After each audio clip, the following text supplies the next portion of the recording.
Thank you. Good afternoon, folks. It's Monday, not Friday.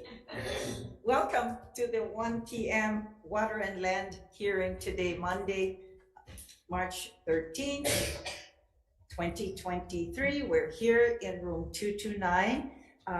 We're already ready to go on the agenda, and we welcome Vice Chair for being here, and those of you who are here in your presentations. Thank you for participating in the process. Just some housekeeping. This hearing is being streamed live on YouTube. You can get the Zoom link from the hearing notice posted at the Capitol website. For those who are testifying on Zoom, please keep your microphone off until you're called to testify. And there is a time limit of 1 minute, particularly for those on Zoom. And just a side note as well, we will, in case there are deferred measures, which, if many of you know, we try to finish our work for the day. Hopefully we won't have any deferred measures. In case we do, it'll be deferred to Wednesday, March 15th at 1:05 p.m. Okay, we'll proceed with the first item on the agenda, and this is for HB 12. And this is relating to time sharing, and it clarifies that a developer is responsible for ensuring that the use of timeshare units located outside the state for time sharing purposes complies with zoning and land use laws and the rules of jurisdiction. Lori Beth with DCCA. Good afternoon. Thanks for being here. Thank you for having me. I just wanted to let you know that we've been working with the proponents of the bill, which is ARDA, and they had presented us with a proposed HD2, and we reviewed that, and we do agree with the proposed HD2. So I think all of our issues and concerns have been dealt with, and so I did not attach to my testimony, but I do have a copy of it here. Yeah, and we do have, I think, ARDA's proposed communication as well, but we appreciate you working with them as well, with the industry, and which is actually important too for the industry that Hawai'i is known for, tourism and all the like that goes with it. But we thank you for being here as well. Thank you. Testifying for ARDA, Charles Pear. Sends communication in support. Justin Verma. Not present on Zoom, Chair. Okay. Thank you. IT, anyone? Charles or Justin on Zoom? Not present on Zoom, Chair. Okay, all right, thanks. Good afternoon. Good afternoon, Chair, Vice Chair, members of the committees. Mike Yosua on behalf of American Resort Development Association. I got a text from Charlie and Justin saying they're having problems logging on. So I just wanted to testify in support of the bill. We appreciate the chair reviewing this and considering it. As Lori Beth mentioned, we had worked on a couple amendments. Both of us are in support of that. And so we can submit that to you if you have a chance to consider it as well. So, thank you. Yeah, thanks for being here. Appreciate it. We do have 3 others in support as well. The Hilton Grand Vacations, the Marriott's, and the Maui Hotel and Lodging Association, all in support. Is there anyone else wishes to speak to HD 12? Okay, we'll move along. Thank you, Senator McKelvey. Okay, we'll proceed then with HB 364. And this is relating to trespass. And this clarifies that when trespass involves public land, all state and county law enforcement officers are authorized to and shall enforce trespass laws. Mike Gutchek on Zoom. Present on Zoom, Chair. Okay, thank you. Sends comments. We do have communication from the University of Hawaii, Calvert Young in support, as well as the State Public Library System in support, and opposition we do have from Office of Hawaiian Affairs. Is there anyone here who wishes to speak on HB 364? Aloha. Aloha. Good to see you. Chair. Thank You you. know, Vice Chair LaFonte, members of the committee. My name is Mike Vincent. I'm with the Department of Law Enforcement. We were made aware just a little while ago about OHA's testimony and their concerns with respect to the language on line 6. Enforcement officers shall be authorized to and shall enforce. And well, they're recommending both the shalls be changed to may, but you can't change the first shall because you're basically either the law enforcement officer has the authority or they don't. And so that the first shall needs to remain, but by changing the second shall to a may, it leaves the discretion with the officer as to whether or not they're actually going to make an arrest. And we believe that's the appropriate way, is just let the officer have the discretion. So the second shall should be a may, and I gave the language to your clerk, but Yes, okay. we appreciate that as well. And thank you with the new organization. And you're already working, your presence are here, and I think for the community and the public, I think we'll be seeing a lot of you more often. Hopefully it'll be in a Good good luck. way. Thank you, ma'am. Thank you. And I see our, this trespass laws, I see our, our board chair shaking her head. So I think, are you saying that you tend to agree? Okay, come on now. Yes. We need your opinions as well. You're in charge. Thank you, Chair Inouye and members of the committee. Don Chang, Chair of the Board of Land and Natural Resources. I apologize that we did not submit testimony on this, but we do support the measure as it does provide on public lands the ability to enforce both on by state and county. So we would support this measure. Okay, and then the suggestion with regards to the part of the language. Yeah, I would defer to law enforcement, but I Yes, think as a okay. matter of law, that totally makes sense, that Okay. the discretion should be on the officer. Thank you. Thank you so much. Okay, anyone else wishes to speak on HB 364? Okay, hearing none, we'll be moving on to HB 365, and this is relating to special management areas, and it expands the exclusions from the definition of quote development unquote as it applies to SMA areas to reduce the need for special management permits for certain activities. Okay, DLNR. Good afternoon, Chair Inouye and members of the committee. Don Shang, Chair of the Board of Land and Natural Resources. We support this measure as it really does provide specifically the exemptions would apply to removal of invasive species and traditional customary practices. So we support this measure and stand on our written testimony. Thank you. Thank you very much. Members, any questions, please let me know so we'll allow you to ask questions. Yes, Senator McCarthy, to the director. To the To the director. chair. Oh, to the chair. And thank you again for last week, by the way. Oh, you're welcome. A side note, let's see, state planning wants to include amendments. It says including incidental ground disturbances into the bill, which is the definition under page 6, lines 15 to 16. It says trash removal or invasive vegetation removal or control, including incidental ground disturbance. Who's, This is Office of Director Van, Office of State Planning, Office of Planning and Sustainable Development. Do you think that that could cause a host of unintended consequences if we were to, the chair were to, I'm sorry. Good, please. And another thing too, she can respond, but I think Yes. next up is OPSD. Oh. Yes. And I That would be. He's waiting. Yes, I'm yes. scanning through it, but I'm like, man, it's all. And in all due respect, I would want to defer to the OPSD director. Okay. Thank Okay. you. My bad. That's synergy working right here. Okay, Mr. Glenn Scott, Office of Planning and Sustainable Development. Aloha Chair, Vice Chair, members of the committee. Scott Glenn, Office of Planning and Sustainable Development.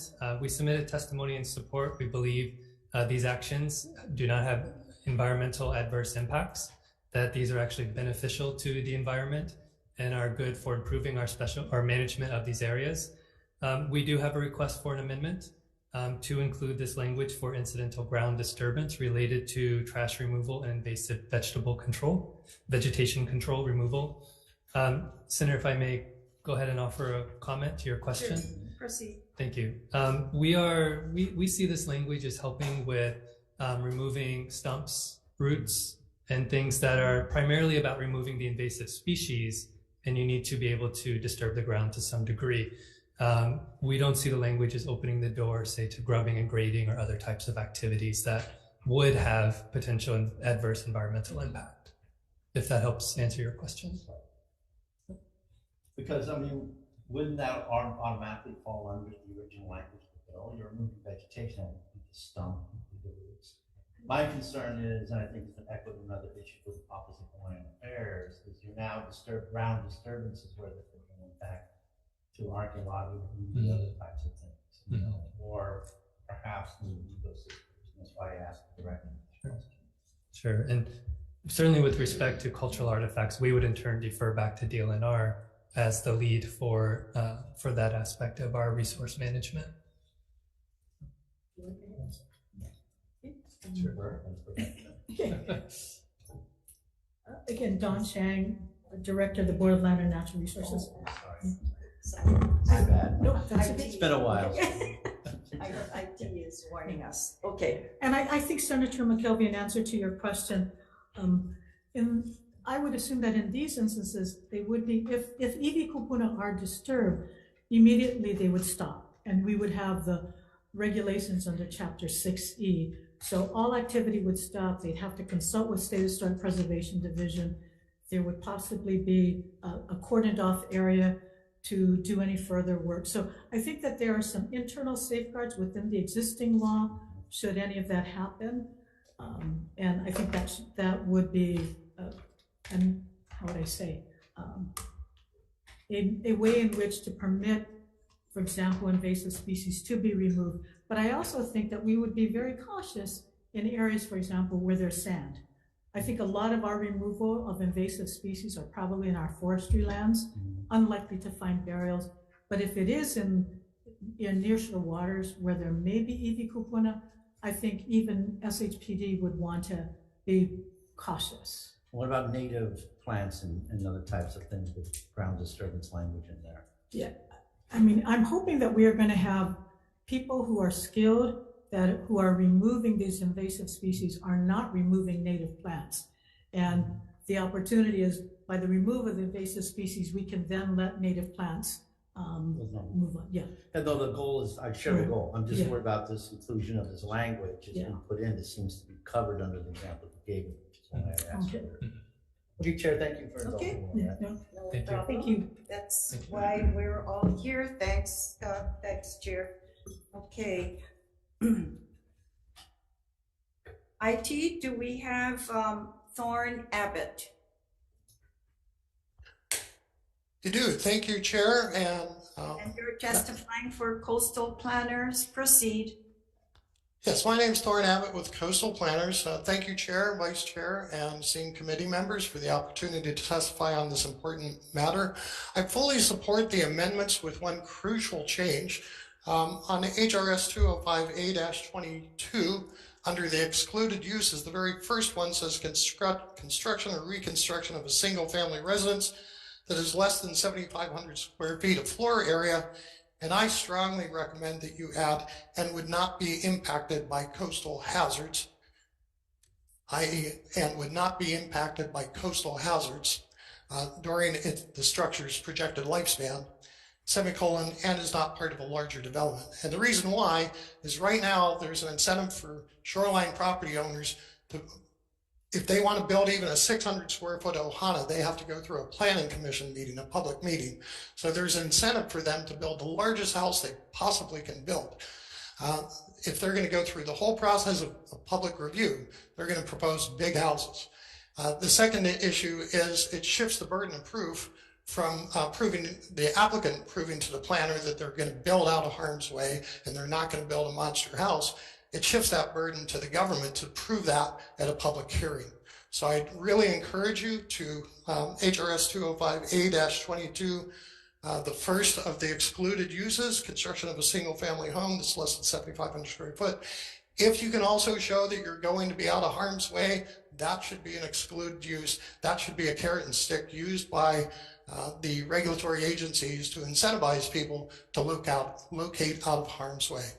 I would also recommend you don't use letters, but rather use numbers 1 through 5 and number 1 through 22 for the excluded use, so as to avoid confusion in the future.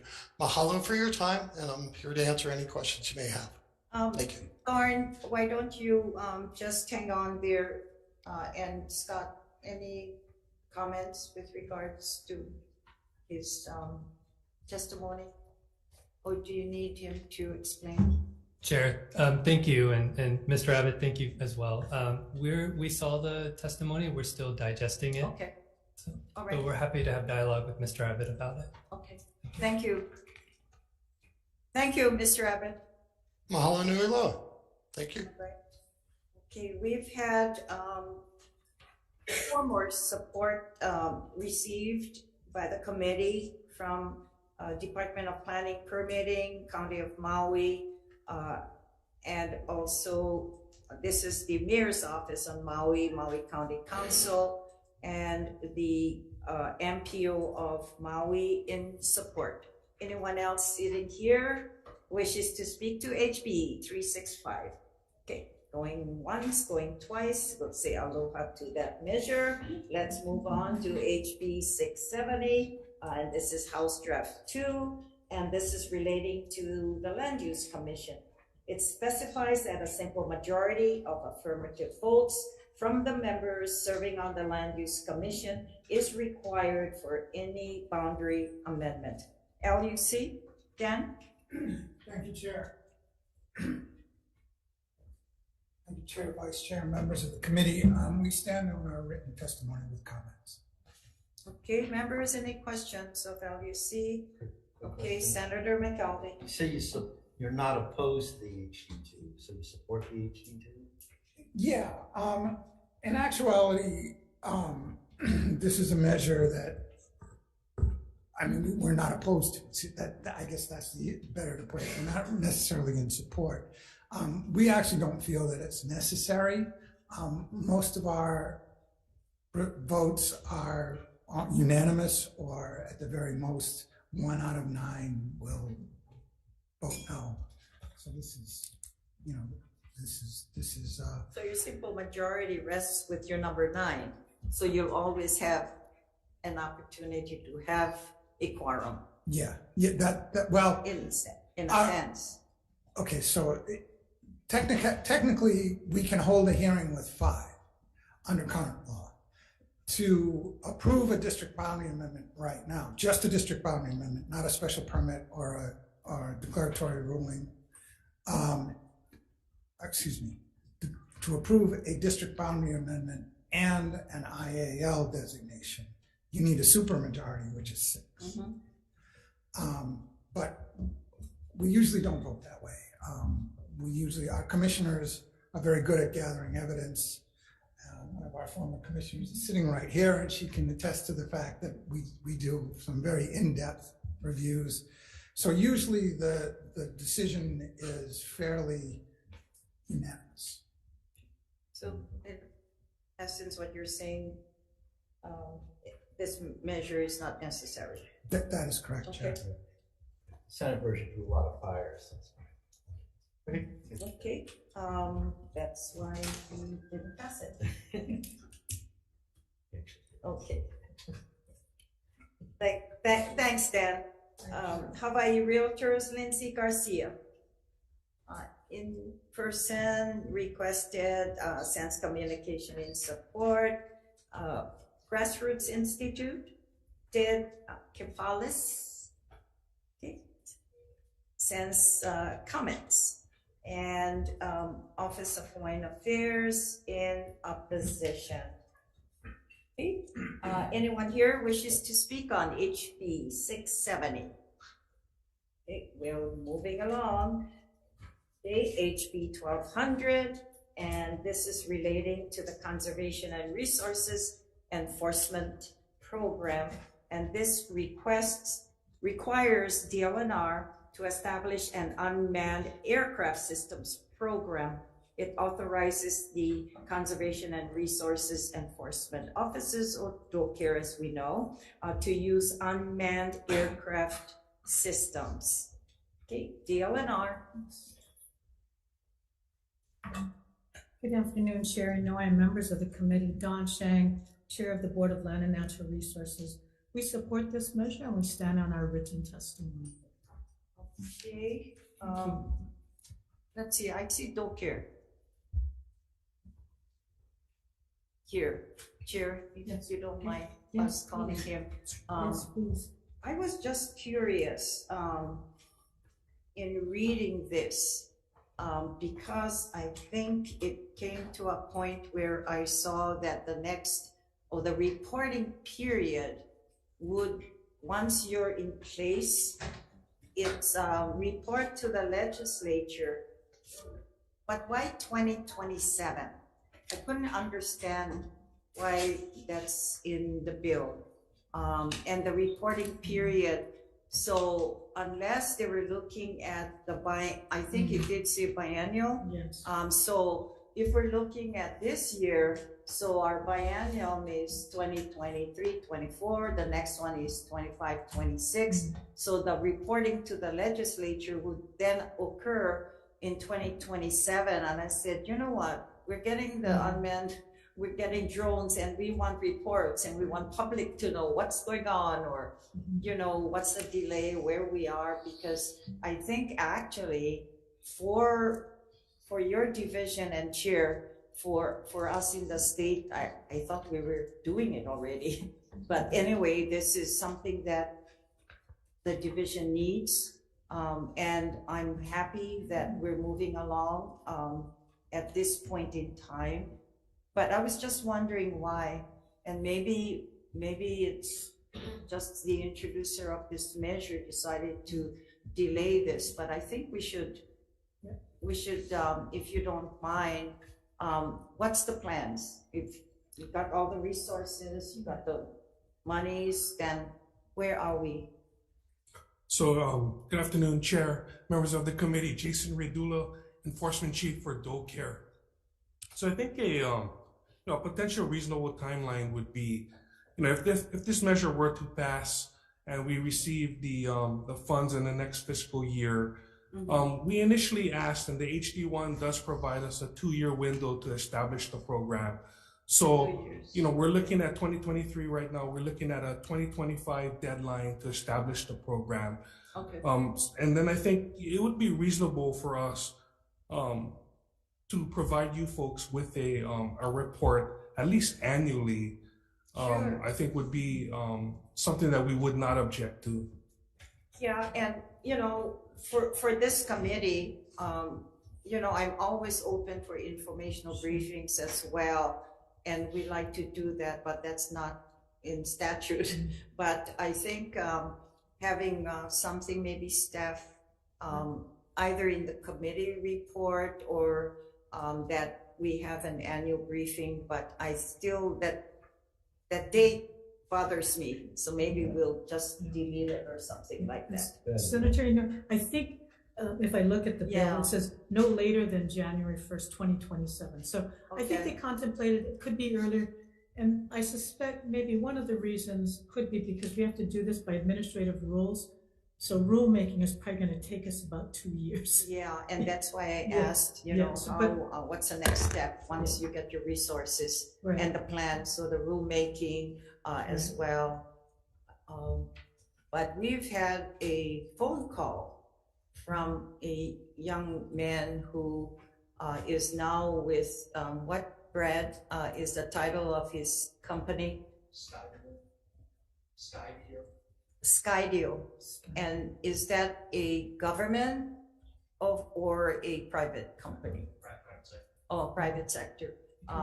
working on this from the West Coast, I believe. And I think that's what they do. And also, just to let you know as well, is we'll probably put it in the bill, or it's, see what my committee welcomes, that if there's any purchases of drones, that it be purchased, made in the USA. Yeah, okay, but we can talk about it, whether we do it in the committee report or,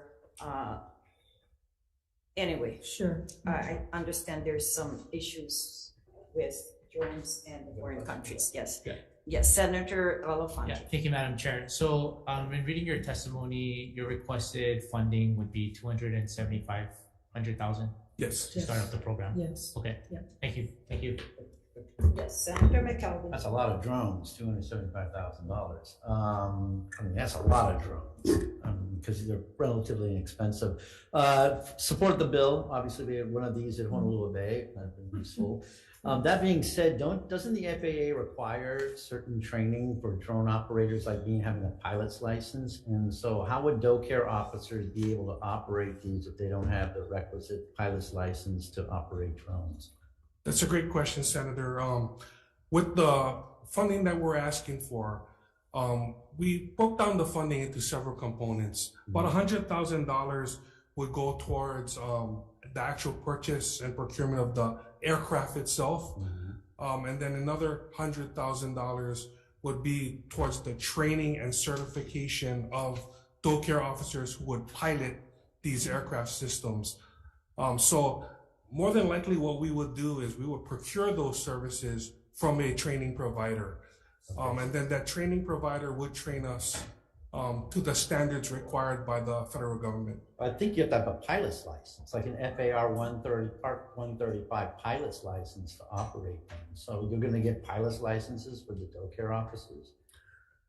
You know, Senator, I'm not familiar with that. I'm not so sure that a private pilot's license is required.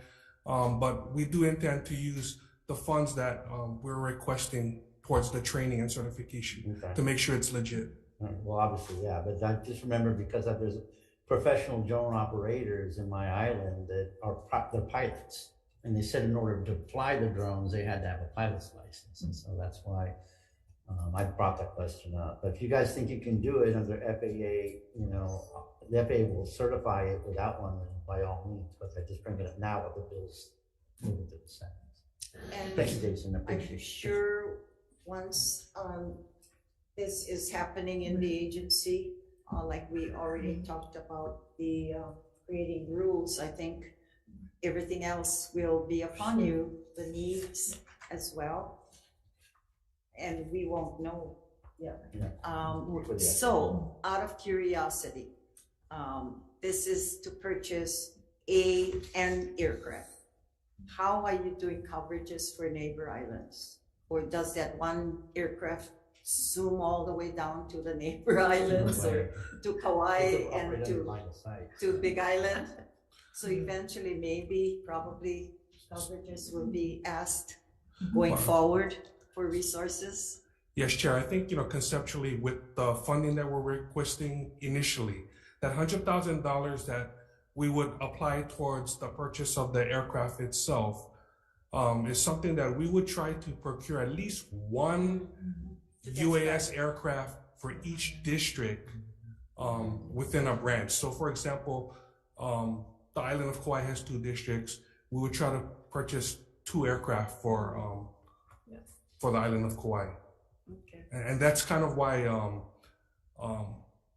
when you look at the $100,000 amount, that is a lot, but we intend to buy a lot of aircraft so that you have to operate line of sight. Correct. So you obviously need a lot of aircraft to cover even the district. Correct. And perhaps it's not even enough because you're talking about the training. I'm sure we're gonna come in with more. So hopefully, the next budget cycle, or by the time you're on the road in creating this project, we'll know more. Yeah. Thank you. And that's what we hope will happen. Once we Yes, get started, exactly. we'll have a better idea. But we'll also try to confirm the pilot's license, confirm that. Thank you. Sure, that's gonna take time as well, Right. time and money. But, you know, it's long overdue. We've had too many mishaps throughout our state and all the different islands and other areas that you would need a drone. So, having said that, we will have them. Thank you so much Thank you very much. for your presence. Appreciate it. Okay, Ted Boland, Hawaii Reef and Ocean Coalition. Okay, what do you have for us today? I just wanted to say, first of all, aloha, Chair Noe, Vice Chair Elefante, and members of the committee. Ted Boland for the Hawaii Reef and Ocean Coalition. I served for 15 years as a Deputy Attorney General doing enforcement on water cases. So I know something about how hard it is to get evidence and produce cases. And I believe that this will be very beneficial to DoCare. And I asked you to pass the bill. Thank you very much. Good, thank you. Okay. Denise Antolini on Zoom, I see you there. Aloha. Aloha, Chair Inoue, Vice Chair Elefante, and members of the committee. It's delightful to see you on Zoom. My name is Denise Antolini. I'm testifying on my own behalf. I am a law professor, and I have worked on the legal analysis in support of this bill. I wanted to make 3 quick points. First, as everyone knows, DoCare has a huge kuleana, just huge. I think the committee's comments that you just made reflect that. I mean, districts across the islands where this would be tremendously beneficial. Second, drones are relatively cheap, although I appreciate the comments about the security issues. You need to buy particular drones for law enforcement. I think that's very wise. And third, the guardrails on this program and the reporting are very important. The committee's already addressed that.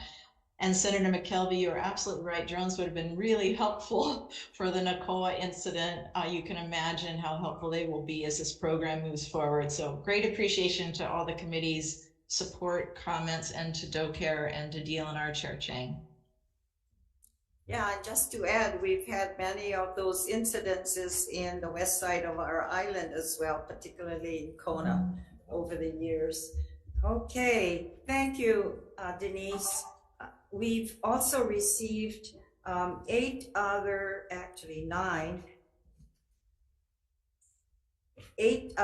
support testimonies, and we appreciate that. Anyone here would like to speak on HB 1200? Okay, moving along, we'll go on to HB 153, House Draft 1. This is relating to the state water code penalties. This adds a minimum penalty of $50 and a maximum penalty of $25,000 per violation of the state water code, makes each day that a violation exists or continues to exist a separate offense. Did I did say 153, didn't I? DLNR. Okay. Good afternoon, Chair Inoue and members of the committee. Don Chang on behalf of the Department of Land and Natural Resources. Normally, we just support, but in this case, we strongly support this measure. But we stand on our written testimony. Thank you. Any questions? Okay, Ted Boland. Hello again, Chair, Vice Chair, members of the committee. Ted Boland for Hawaii Reef and Ocean Coalition. I would make kind of the same remarks I made with regard to drones that I have seen in my work when the Water Commission was not really able to enforce effectively because their penalties were so small. And they really need to have a real penalty as opposed to the slap on the wrist that I think they have now. So I would be in strong support of this bill as well. Thank you. Thanks, Ted.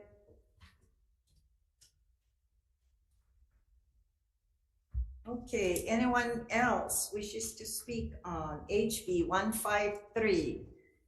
Okay, we'll continue on HB 201, House Draft 2, relating to historic preservation. This expands the definition of historic property for purposes of the Historic Preservation Program. Okay, DLNR. Good afternoon, Chair Inoue and members of the committee.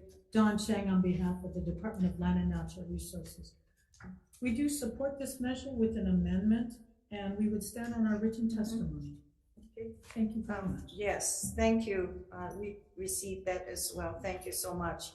Lindsay Garcia, this is Hawai'i Realtors. Okay, sends communication in support. Ted Bolin. Interesting. An unusual place for me to be, I think, on historic preservation. But Ted Bolin on behalf of You the tell us why. Climate Protectors Hawaii, Chair, Vice Chair, members of the committee. The reason I'm here on behalf of the Climate Protectors is that historic preservation can be a climate issue. And that is because, as stated by the esteemed president of the American Institute of Architects, the greenest building is one that already exists. His name is Carl Elefante. And I don't know if there's any relation, but anyway, he has a point there that I think is important, which is that we want to maintain the buildings that are older that we have, and the historic preservation designation helps to do that. My concern with this bill is primarily on the 100-year. The years. Yeah, the years. And I do propose in my written testimony, what I refer you to, some amendments that would be appropriate, I think, to where the department would be authorized to promulgate administrative rules to address the issues of who makes the determinations, whether or not a property is historic, based on established criteria and standards, subject to qualified personnel concurrence, and at what stage of the process. So it's not, the designation is not a number of years alone. Its significance and other factors, including meeting the qualifications for being on the historic register. So I think there's some nuance here that the committee should look at. And therefore, if I didn't say this, we oppose the bill as written and propose some amendments. Okay. Thank you very much. Thank you.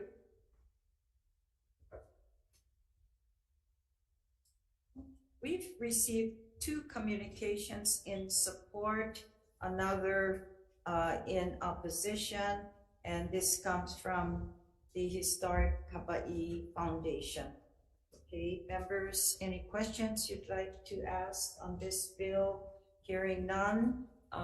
Anyone else wishes to speak on HB 201? We got a taker. Hello, Chair, Vice Chair, members of the committee. Evan Oi on behalf of NIAP Hawaii. I wanted to, first apologize for the mix-up on the testimony. It appears that there might have been some admin back in on our end, so apologize for not getting that in on time. But we did want to note we do support the intent of this measure to really help reduce the review times of the bill, for the permitting process.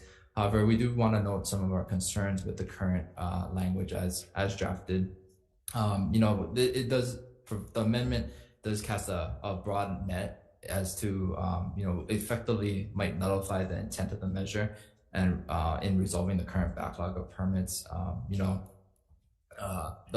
The proposed criteria is a bit ambiguous and fails to clarify who will be making the determination. And so if SHPD is making that determination based on what is provided in the definition currently, that may add additional review time. So, we do respectfully prefer the 100 years in the original draft of the bill. But, we are open to other alternatives, such as maybe setting it as a specific date like statehood or World War II to address any of those pre-existing buildings. So, happy to answer any questions. Again, I can follow up if you guys don't have a copy of the testimony at hand. All right, Okay. thank you. Thank you, Chair. Okay, anyone else wishes to speak to HB 201? Come forward, we'll proceed then with HB 202 relating to historic preservation reviews. And this authorizes DLNR through the State Historic Preservation Division to contract its review of proposed state projects on privately owned historic property, and projects affecting historic properties to third-party consultants if the department will not be able to complete its review within the 6 days. DLNR. Good afternoon, Chair Inouye, members of the committee. Don Chang on behalf of the Department of Land and Natural Resources. We do support this measure with the amendment that the project proponent pay for the third-party contractor. I wish it was only 6 days, but but it's, I think, 60 days. Yeah. So I think that's our only, because we don't have the resources or the capacity, but we think that the project proponent should pay for that. And they wouldn't hire it, we would hire, but they would pay for that, the third-party contractor. And I think I'm trying to think, and if anyone in another division would know this, but I thought and maybe with the land division, that there are other projects or programs that if there's delays or there's something that we need a third party, I think you're able to do that. Not currently. I think DPP might do that. The Department of Planning and Permitting, they permit third-party contractors. So I think we just want the same authority, especially on affordable housing projects, so that we're still substantively complying, make sure all those requirements are adhered to, but that we have the ability to contract out to a third party. You know what's very interesting? A couple of years ago, I think it was maybe 2 years ago, I had a bill similarly, but instead of hearing the measure first, the bill would actually give the counties the position to make the decision. And I gave the counties, I think to get together as well, gave them a couple of months, and the report was interesting. I think it was a half-half. Some would like to take over and do it, and others didn't. And matter of fact, here's our guy, maybe he remembers.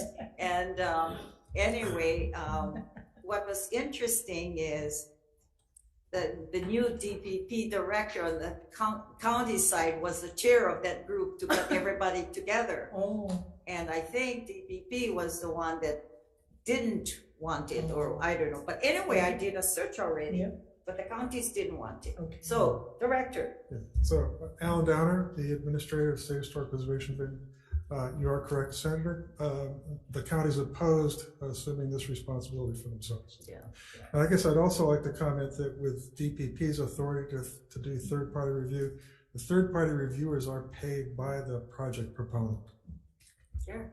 And it is, I understand, very expensive. Okay. All right. Okay, Senator Elefante, followed by Senator Yes, McKelvey. while you're here, Administrator Downer, last time that I think you were before the committee in terms of positions and filling your vacancies for review of projects that come to SHPD, could you provide us an update on where you are, with hiring? Thank you for the question. We do have 14 new positions that were approved last year by the legislature, and thank everybody who was involved in that, because we're not making any progress on this without those positions.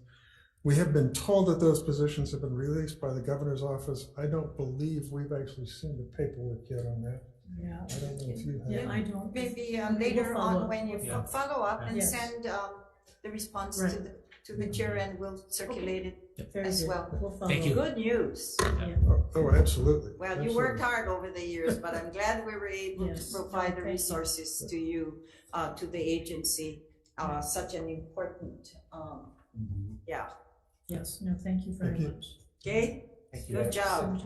Well, it kind Senator of McKelvey. dovetails with that, and it's really good, and thank the governor for the 14 positions, but HGEA and the historic preservation people, have concerns with the bill, because they're like, why don't you just get more positions and fill them with project reviewers, and so you can simply review them all in-house. And historic preservation people are like, the historic review, SHPD, is of statutory, the highest kind of diligence possible. And so they're both opposed to offshoring to third-party reviewers. So I guess given the 14 new positions, why would we need the bill?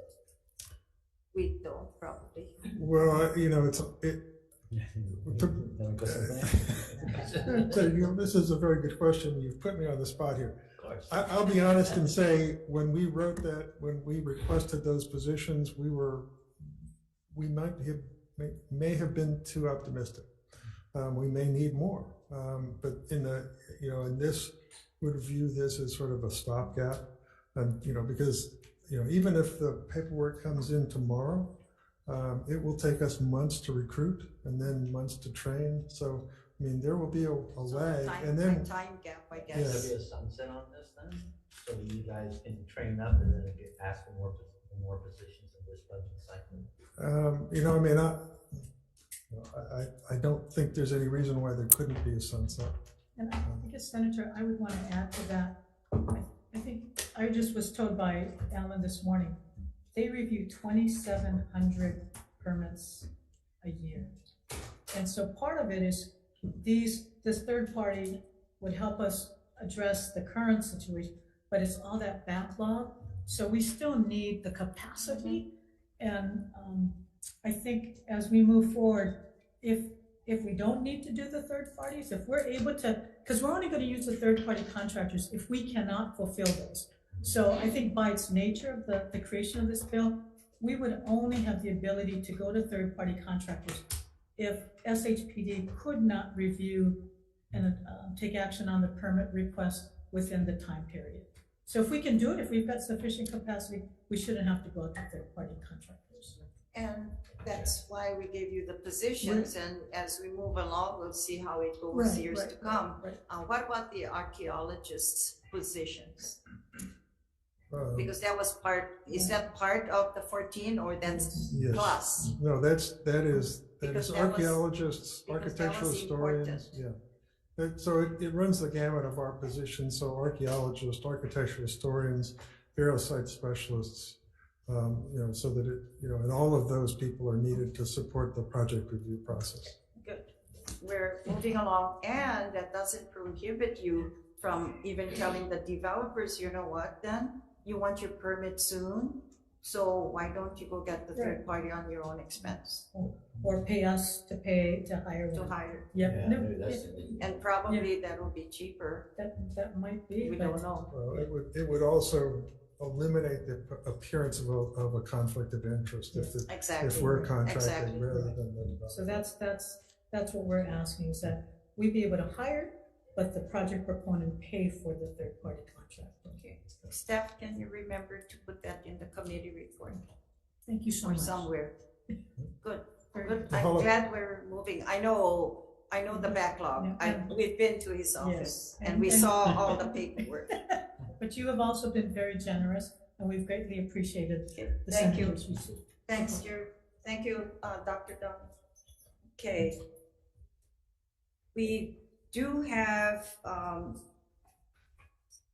several supporters with comments, more comments from Office of Hawaiian Affairs and the HGA, and opposition of Historic Hawaii Foundation.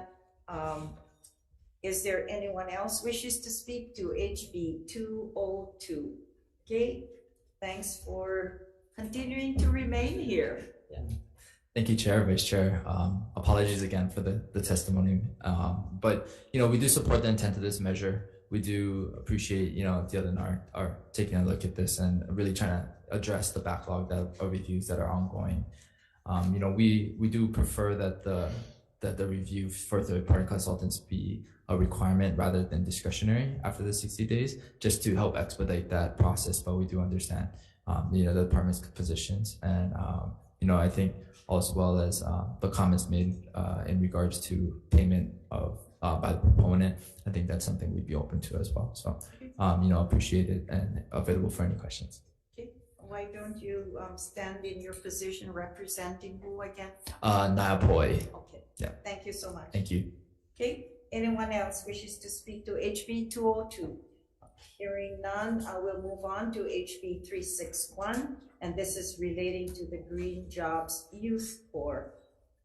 And this appropriates funds to DLNR and its partner or partners for the continuation of the benefits of the Green Jobs Youth Corps, which has done such a good partner and good job. DLNR. Thank you, Senator Inoue and members of the committee. Don Chang on behalf of the Department of Land and Natural Resources.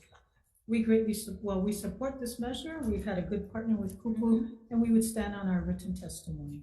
Okay. Thank you. Thank you so much.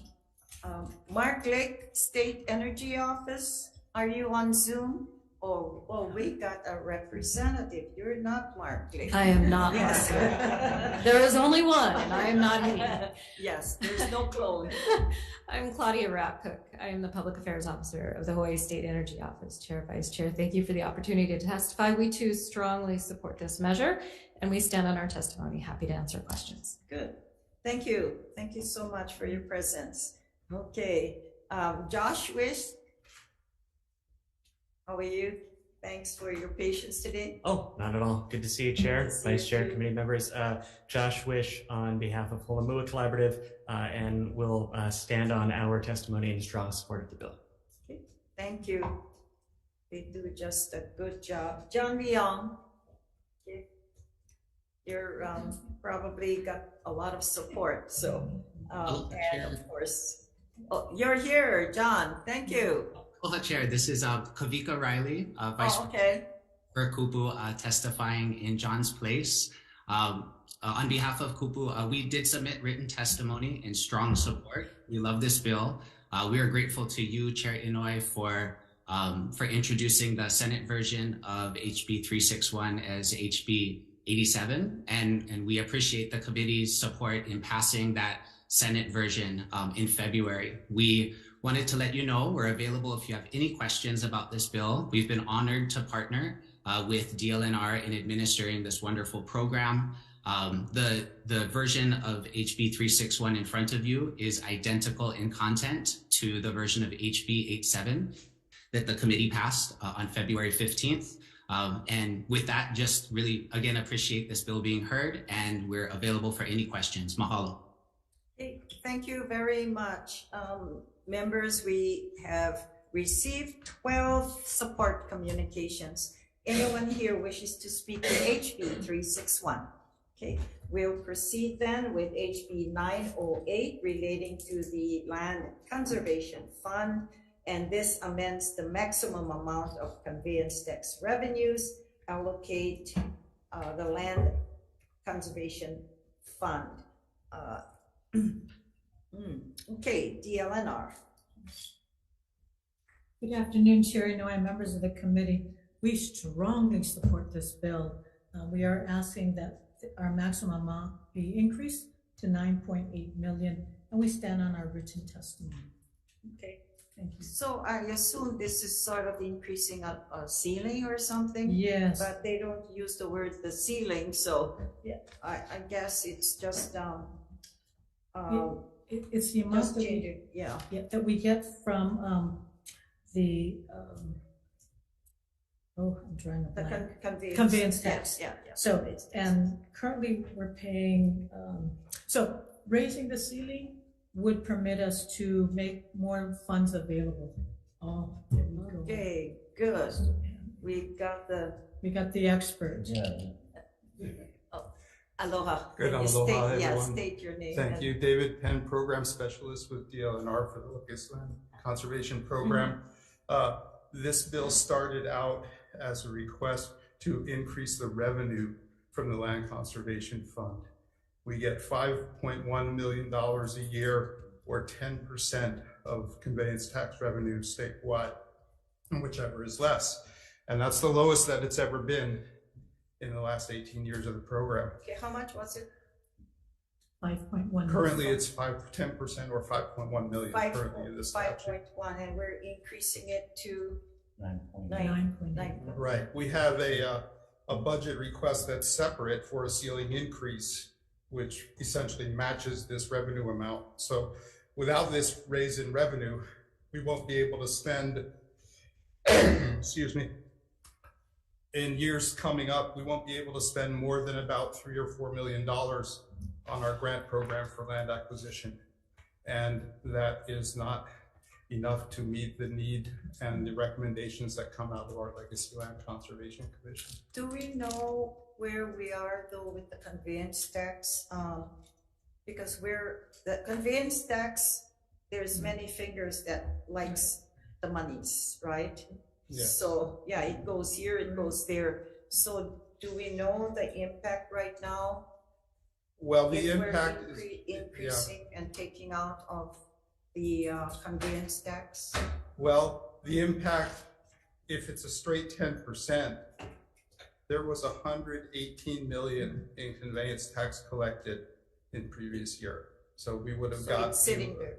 Well, no, it goes 50% to the land 10% to the land conservation fund. I think it's 30% to the rental housing revolving Right, fund. right. That's the water fund, and everything else goes to the general fund. Yeah. Senator, yes, McAlvey, Senator. But it's actually, I mean, you read it, it says 10% or 9.8 million, whichever is less. Yes. So it's basically providing a cap of 9.8 million.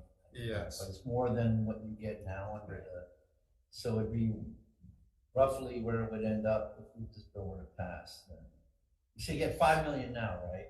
5.1 is the cap. 5.1 is the cap, okay, so, and so under this measure, what would you get? I know it's not going to be 9.8, or would it, what would it be? 9.0, but it's a cap, so the Well- cap will remain if we change it, right? Yeah, the 9.8 is the cap, but if we don't have revenue, we can't spend up to the cap, although we would like to have the revenue. No, I don't support the bill, I'm just. Yeah, it's about because we actually have to take off of that top 1.5 million for the Turtle Bay. Right. So it's 1.5 million less from the 9.8. It's 10% or 9.8, Yeah. so based on the conveyance, but the conveyance tax then you feel would be 10% would be more than 9.8 million. Yes, I work with the council on revenues on their projections and feeding that into our formulas. So as long as the general fund is projected to continue growing, implicit in that is a growth in the conveyance tax, because half of it goes to the general fund. So if the projections hold true, then yeah, hopefully we would have the full amount of the cap available. When the bill was originally adopted in 2005, it was just 10% with no cap. Right. I remember that, I was here. But then, I'm always a fan of raising the conveyance tax on the big guys like Oprah Winfrey's 800-acre purchase. Okay, Senator Elefante. Thank you. In your testimony, you mentioned about, and you said earlier, the 1.5 million debt service to Turtle Bay. So that's annually, right? Yes. And when does that mature? 2036. 2036. Okay. Long time. Thank you. But when it matures, we will have overpaid about $7.5 billion, and that goes back to the general fund under the current formula. Okay. Thank you. Hey, learning something new every day. Okay. All right. Thanks for being here. Appreciate it. I wish we had somebody here from our office,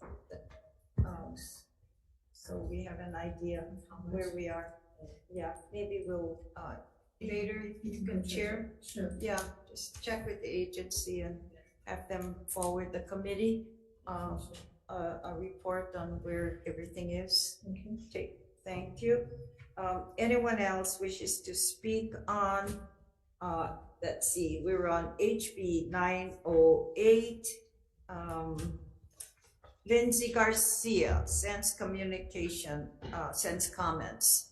Anyone representing the realtors? Okay, yes, Mr. Abbott. Hello, Chair, Vice Chair, and esteemed committee members. Thank you again for letting me testify on this matter.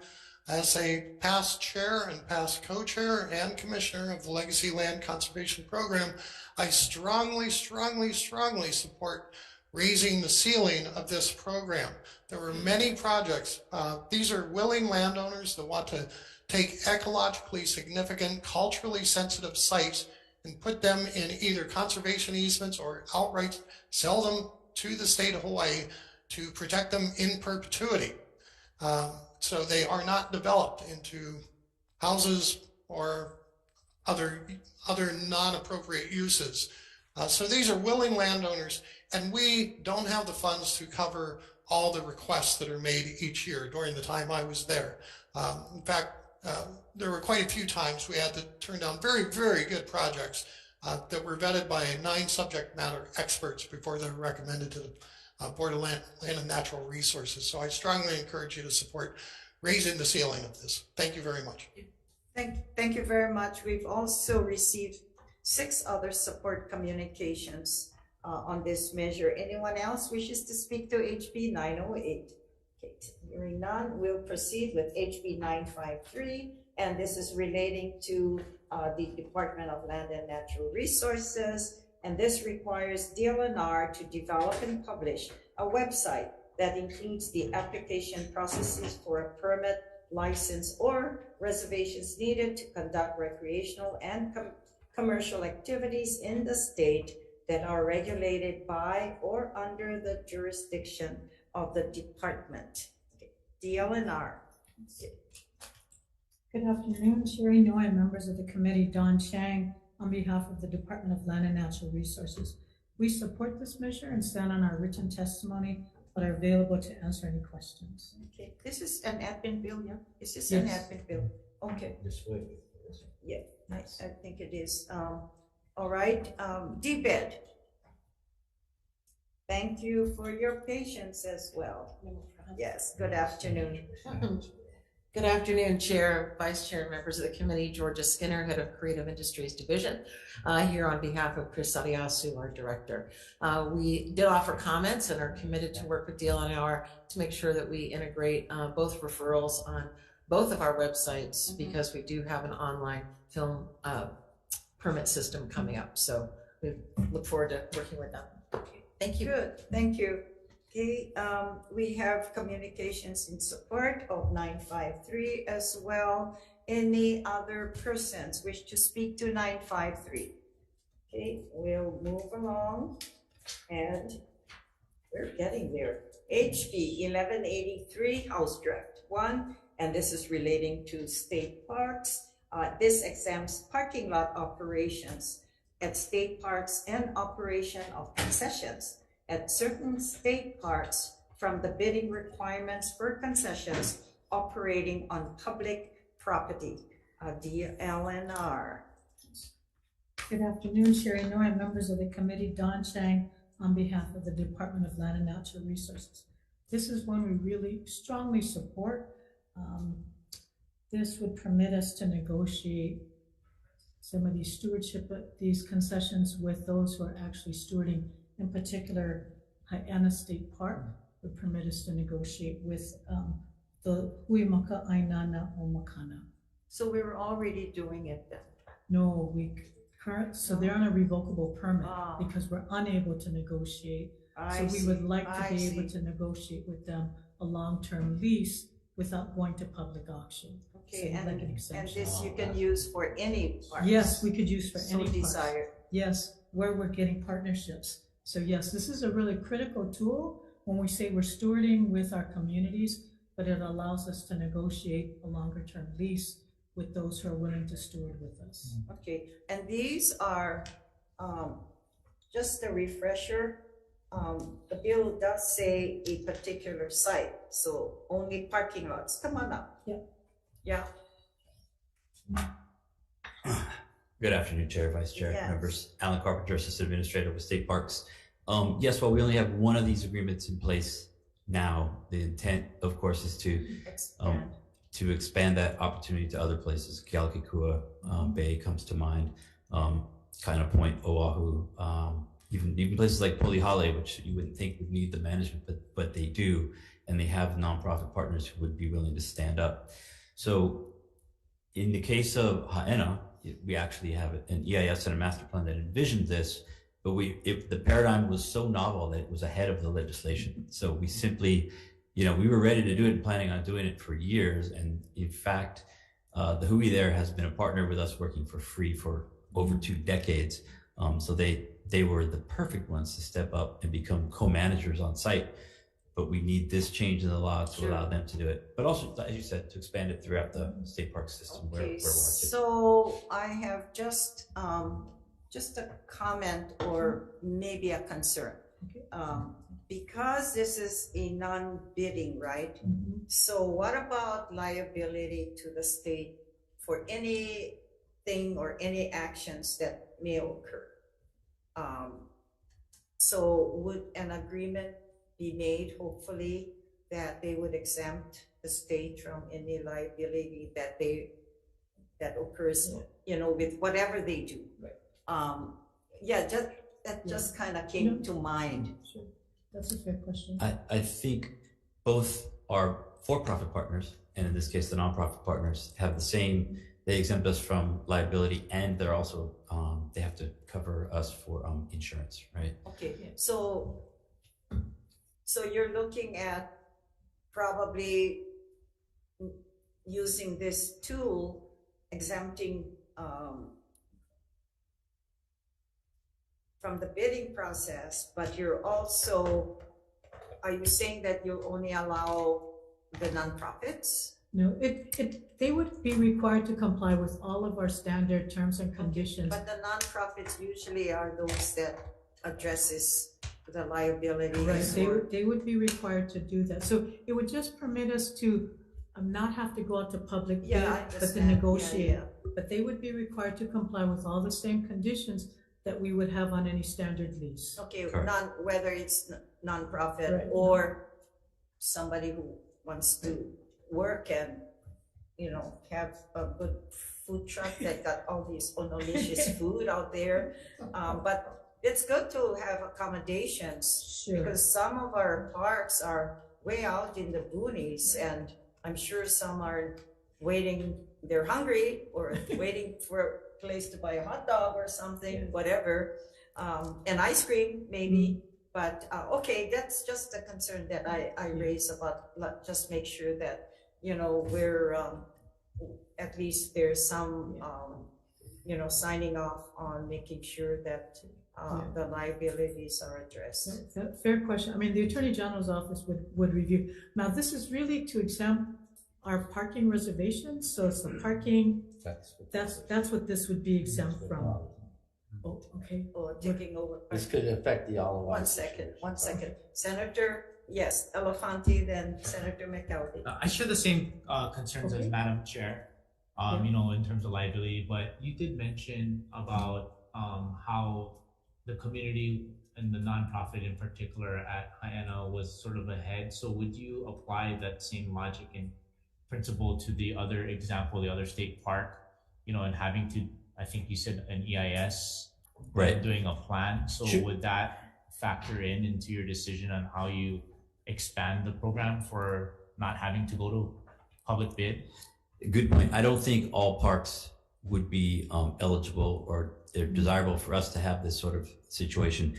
Hawai'i was unique. It's a small rural community that was absolutely hammered by over-tourism, and it had implications way outside the gate. There are other places like that, like I mentioned, Kealakekua, another poster child, but I don't think we're envisioning anything like this to ever happen at Diamond Head or McKenna or other places. And as a follow-up, I think in the bill it mentions nonprofits. So is your interpretation and understanding that it would be nonprofit and private entities, or strictly just nonprofits? It is strictly nonprofits, as in the bill says nonprofit. Yeah, and we only added the language of state parks, right? So I think if you're referring to Alawai and Dobor, separate issue, but I think that's also covered as well.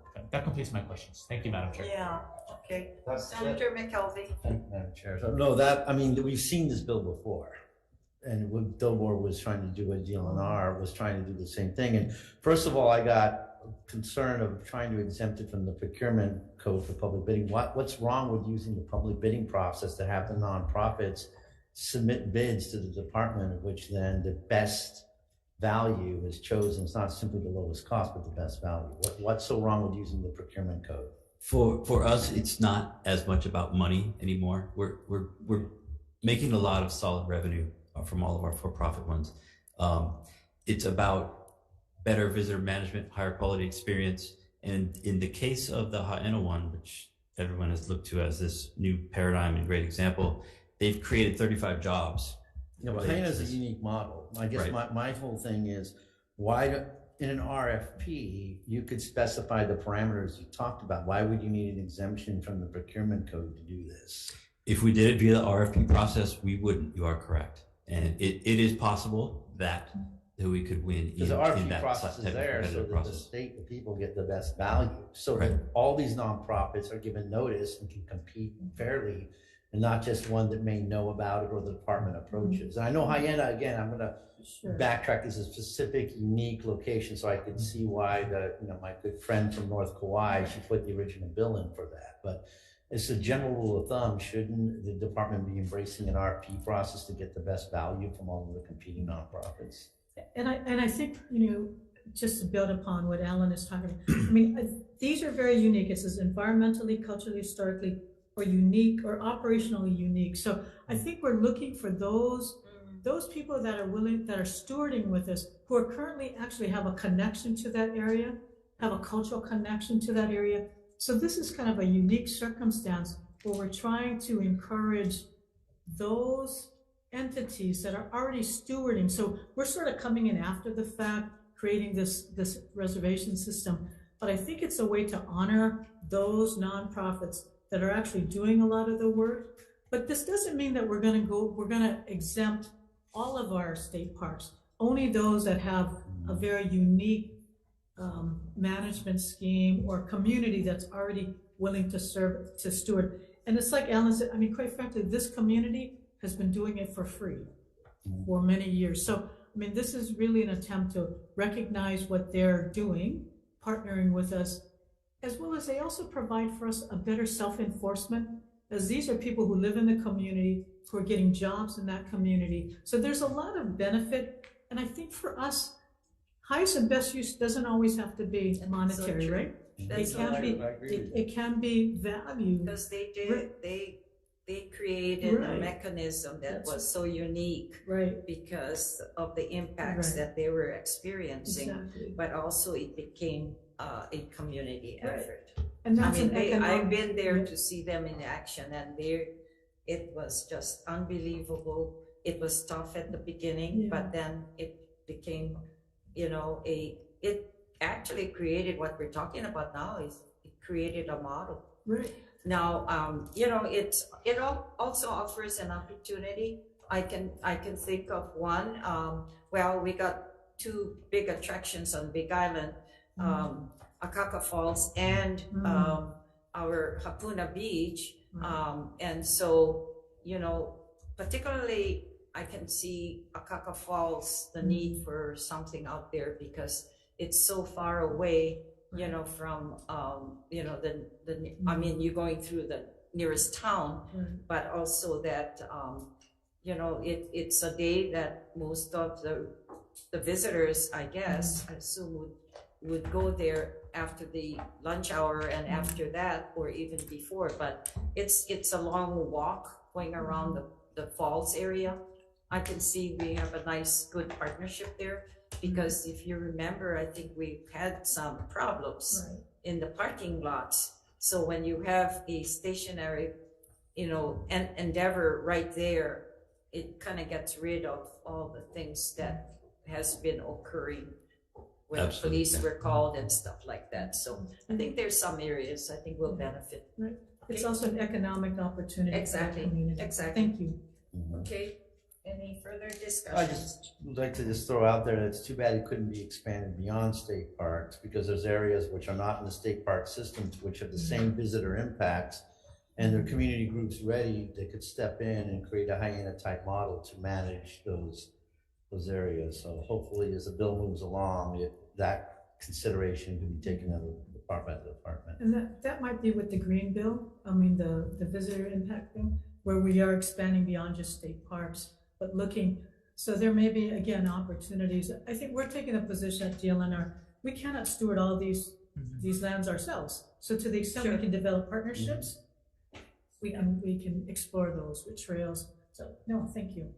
But we also want it under the DLNR, because there's controls when you Yeah, have that- it private out of the Well, I'll just ordinary. name names. Honolulu Bay is a good example.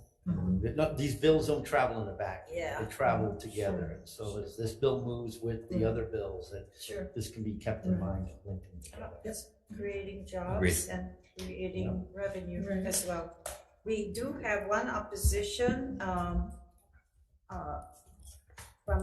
this measure. Anyone else wishes to speak to HB 1183? Seeing none, then we'll move on to HB 1394. And this is relating to the Department again of Land and Natural Resources. And this is an appropriation, it's funding to the department for operating costs and personnel to manage certain trailheads as part of the Na'alahili Trail and Access Program that has been around for a long time, doing such a good job. DLNR. Thank you, Chair Noy and members of the committee. Don Chang on behalf of DLNR. This is one we strongly support, and it sort of ties into the previous bill, but it does permit us to get some funds to open up our Na'alahili trailheads. So we stand on our written testimony. Is there any trailheads that's bigger than the one on the Big Island? It goes all around the island, I think, probably. It's more And than we a head. haven't It's a reached- head, body, and a tail. We haven't reached yet the complete I island know, yet. we could go even further. Yeah, The maybe Alakankai. we can, it probably Oh, yeah. goes all the way up to our commissioner chair out there, Kaleo Manuel in your district of Kaulu. Kauai. I think probably they're already up there. Okay, Senator Elefante. Yes. Just one request, if you could look into, not too much trouble, is in the community that I represent, is the Manana Trail up in Palisades. We do get calls and constituent requests for manage of access to that trailhead. Thank you. Okay, thank Yep, you. thank you. I see our friends on Zoom land out there. First one, Clayton Kubo. Aloha, Clayton Kubo, Aloha. Waimea, Kauai. Please Okay, support we this hear bill. you. So you guys can hear me? Yes, we can. Aloha. Okay, aloha. Senator Inouye, thank you for hearing this bill. Clayton Kubo, Waimea, Kauai. Just last week, Thursday, my friend and I volunteered with the Na'alahili staff, which only get 2 on Kauai.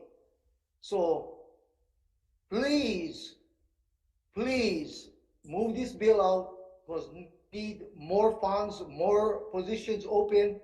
Thank you very much for your time. And I am an avid hiker, backpacker, fisherman, hunter. Good. Gatherer. Mahalo nui. Aloha. Okay, good seeing you, Clayton. All right, I thought I saw Bill Stormont on Zoom. Okay. Vice Chair Elefante, Aloha. I'm with DLNR, just here to answer any questions that you may have, clearly in strong support of the measure.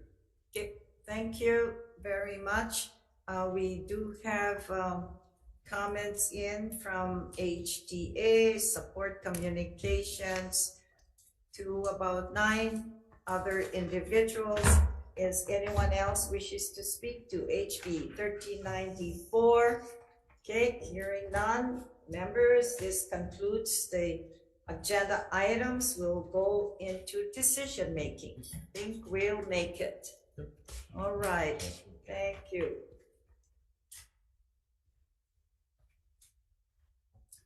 We got some changes coming up.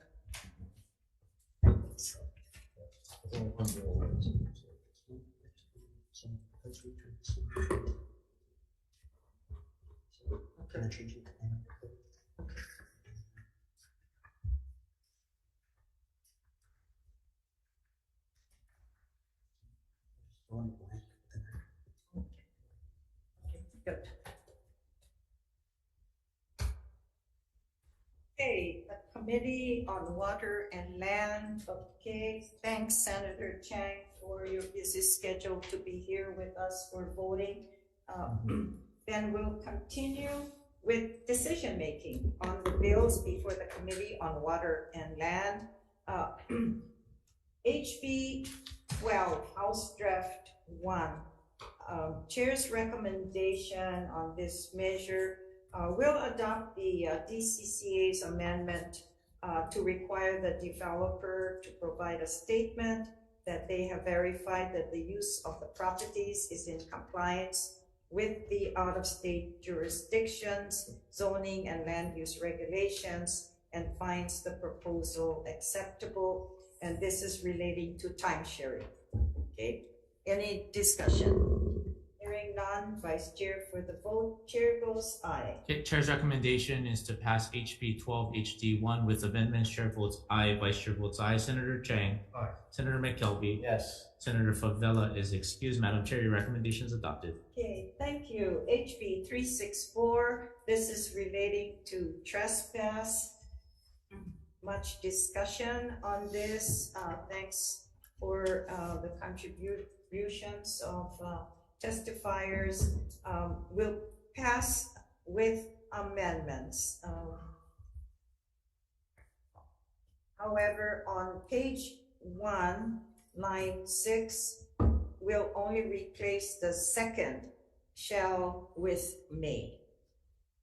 And we'll insert on page 1, line 13, nothing contained in this section shall diminish, alter, or amend any existing rights, privileges, or practices of the Native Hawaiian people, nor shall the obligations of the state to the Native Hawaiian people be absolved.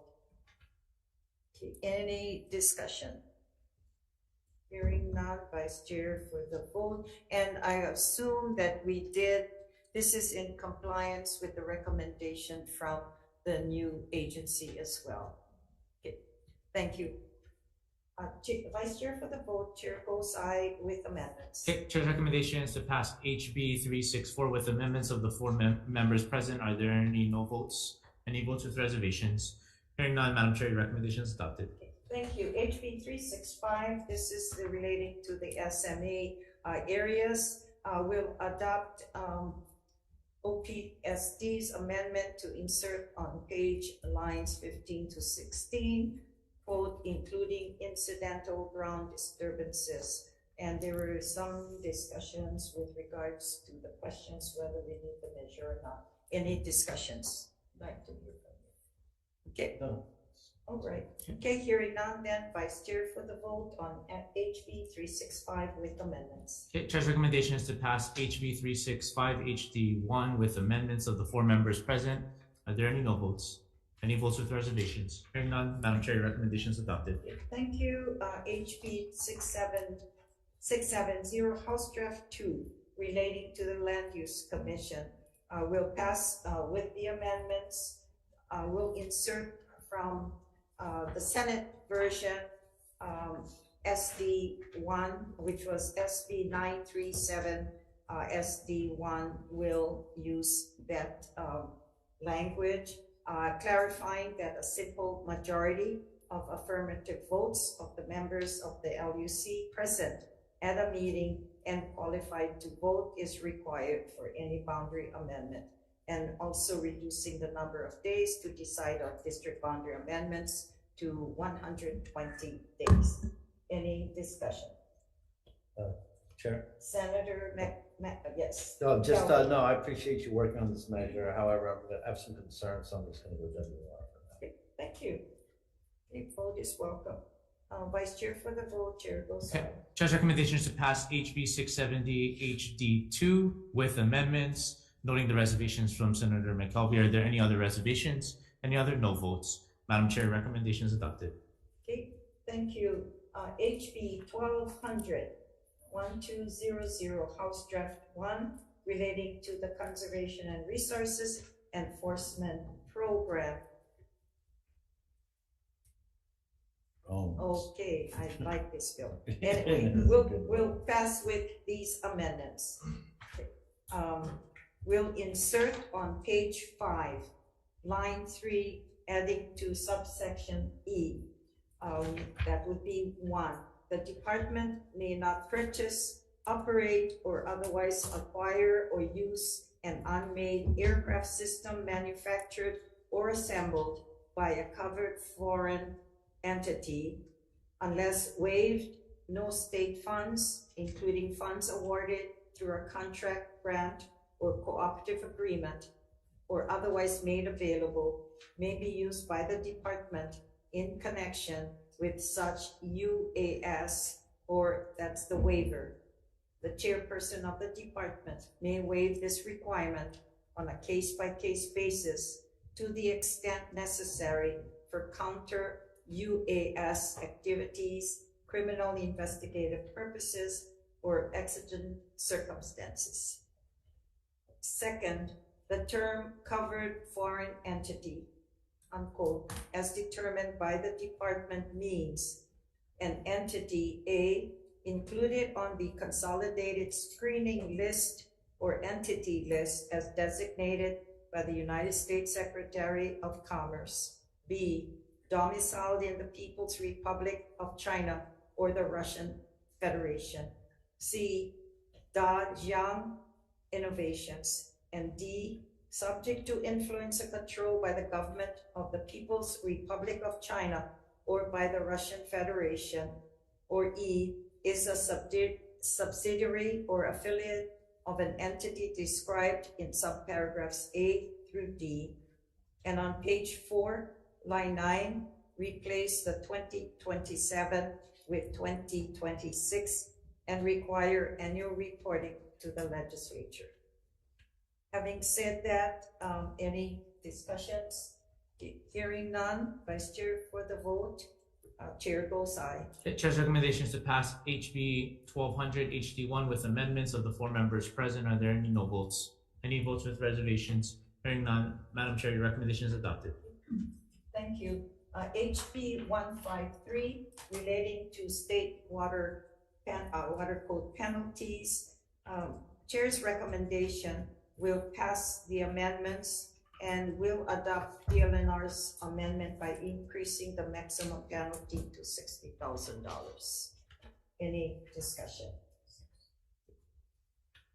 Hearing none, Vice Chair for the vote. Chair votes aye. Okay, Chair's recommendation is to pass HB 153 HD1 with amendments of the 4 members present. Are there any no votes? Any votes with reservations? Hearing none, Madam Chair, your recommendation is adopted. Okay. HB 201, House Draft 2 relating to historic preservation. Chair's recommendation we pass with the amendments. We'll adopt the DLNR's amendments, and that's on page 1, line 5, replace and with the letters or. And on page 1, lines 15 to 16, we'll remove quote or 100 years old unquote. Any discussions? Hearing none, Vice Chair for the vote. Chair votes aye. Okay, Chair's recommendation is to pass HB 201 HD2 with amendments of the members present. Are there any no votes? Any votes with reservations? Hearing none, Madam Chair, recommendation is adopted.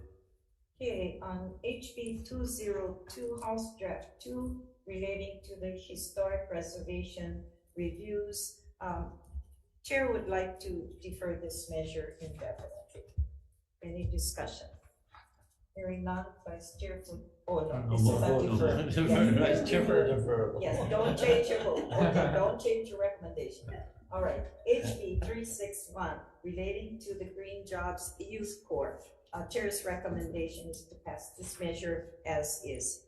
Any discussion? Hearing none, Vice Chair for the vote. Chair votes aye. Okay, Chair's recommendation is to pass HB 361 HD1 as is of the members present. Any no votes? Any votes with reservations? Hearing none, Madam Chair, your recommendation is adopted. Okay, thank you. HB 908 relating to the Land Conservation Fund.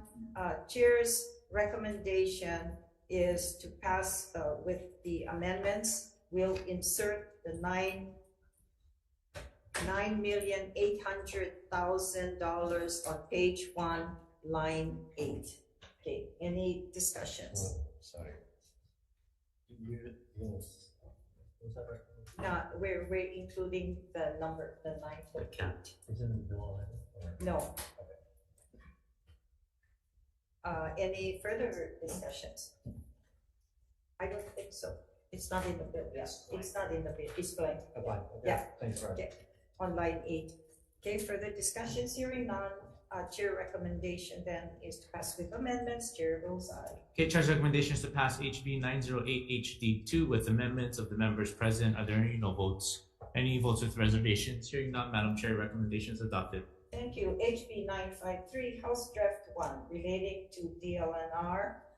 And this Chair's recommendation is to move this measure and pass as is. Any discussions? Hearing none, Vice Chair for the vote. Chair goes aye. Okay, Chair's recommendation is to pass HB 953 HD1 as is of the members present. Are there any no votes? Any votes with reservations? Hearing none, Madam Chair, recommendation is adopted. Thank you. HB 1183, House Draft 1, relating to state parks.